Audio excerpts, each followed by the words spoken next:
Hey guys. This is the 3 secrets to understanding the Bible when you read it, to understand completely what it says. The first secret is audience. Who was being spoken to?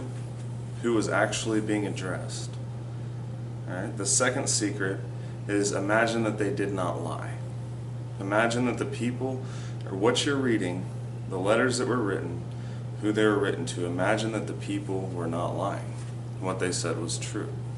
Alright, it doesn't take, it's not, some cosmic riddle or something that takes divine revelation that you're going to understand, but the average person cannot understand. And the third one is actually just a bonus, because the third secret to understanding the Bible is knowing already, what happened.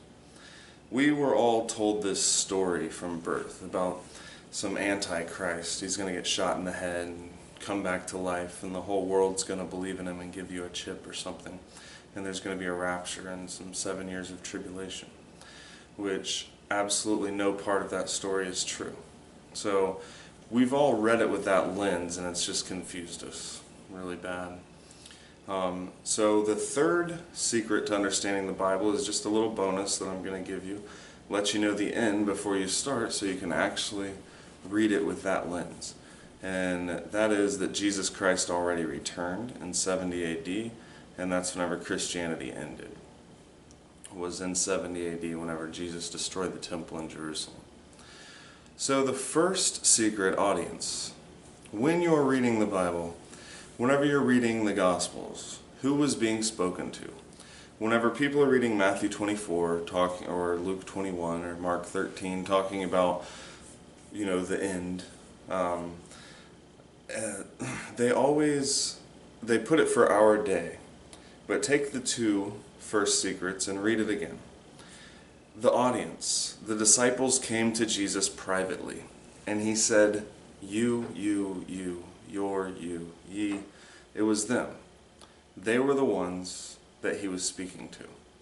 Whenever he said that they would deliver you up to councils, he was talking to them.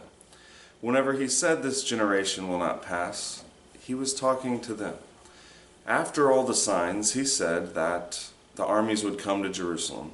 And whenever that happened, look up, for your redemption draws nigh. And get out of Judea. So the audience, he was talking to the people around Judea. They got out of Judea. Pretend that they didn't lie. Imagine that they didn't lie. Not pretend. But, so that generation did not pass until all those things were fulfilled. You see what I'm saying? The book of Revelation was written to the 7 churches in Asia. Those were churches in Asia. John, write them in a letter and send them to the 7 churches in Asia. Say this to this church. Say this to this church. Say this to this church. Now, look at the audience. Those churches don't exist. He listed specific people in those churches and said, hold that fast which you have until I come. Talking to them. So you've got the audience, and imagine that he didn't lie. Imagine he didn't lie whenever he said those that pierced him would see him and wail because of him. Alright, because he was coming with clouds. The audience, and not lying. Whenever Jesus said, some of them standing there in Matthew 16, he said he would come in the clouds and reward every man according to their works. And that some of them standing there would not taste death until that happened. Imagine he wasn't lying. And that he was actually, he was standing there. It's not some story to be written down and given to us. This was a recording of something that happened, not a story for future generations. It was a recording of what Jesus said, real time, standing there face to face with people, looking them straight in the eye and saying, some of you standing here will not taste death until you see me come, until he returns, right?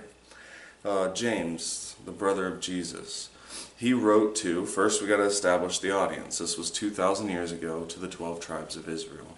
And he said that they needed patience. They did. And he said the coming of the Lord is nigh. He said they heaped up treasures for the last days. It was to them. Peter, to the 12 tribes scattered abroad. The end of all things is at hand. Be sober. Watch. Right? That was written to them and sent to them. The Thessalonians, the man of sin, all those things, that was written to the Thessalonians so that they would know what would happen in their time. He said, I have told you, and you already know that, what's happening. He said, he who letteth must let until he be taken out of the way. And then he said, and then Paul said, I pray that God preserves your body, soul, and spirit blameless unto the coming of the Lord. Not just their spirit and their soul, their body also was preserved unto the coming of the Lord. Paul said that the time was short. It remaineth that those who have wives be as though they have none. That was to them. It was written to them. So, audience, and imagine that they didn't lie. And do all this through the lens that had already happened. If you do step 1 and step 2 without step 3, you'll come to the conclusion of step 3 that Jesus Christ already returned and Christianity is over, that it ended. But it's just a little bonus to help you out. So you can read it through that lens first. You don't need a preacher, you don't need lexicons, you don't have to have all this understanding. A 5th grader could read through there if he didn't have a story in his mind that he'd been told that wasn't true. He could read through it and understand it completely, as long as you just take it at face value and they did not lie. So remember your audience, and remember, just imagine that they weren't actually lying whenever Jesus said, I'm coming quickly 6 times in the book of Revelation, Whenever he said, write these things which must shortly come to pass, the things which must shortly be done. Alright? Just imagine that they weren't lying. So, 3 secrets. Go back and read the Bible. Just go back and read it by yourself. Go back and read the New Testament. Forget about anything else. You don't need anything else. Just go back and read the New Testament with these 3 secrets, and you'll be amazed. You'll be like, oh my God, I actually understand everything that's being written now. They didn't lie. That generation didn't pass. He wasn't talking to us. The whole world doesn't flee into the mountains. It's the people in Judea. They fled to the mountains. He was talking to the Pharisees whenever he said all the blood of all the prophets would come upon that generation. And then that was Mystery Babylon. In her was found all the blood of all the prophets and saints and all that were slain upon the earth. They sent them apostles, and they killed them. The apostles rejoiced over the people who killed them. So, go back and read it, and it will make total sense. Alright, guys.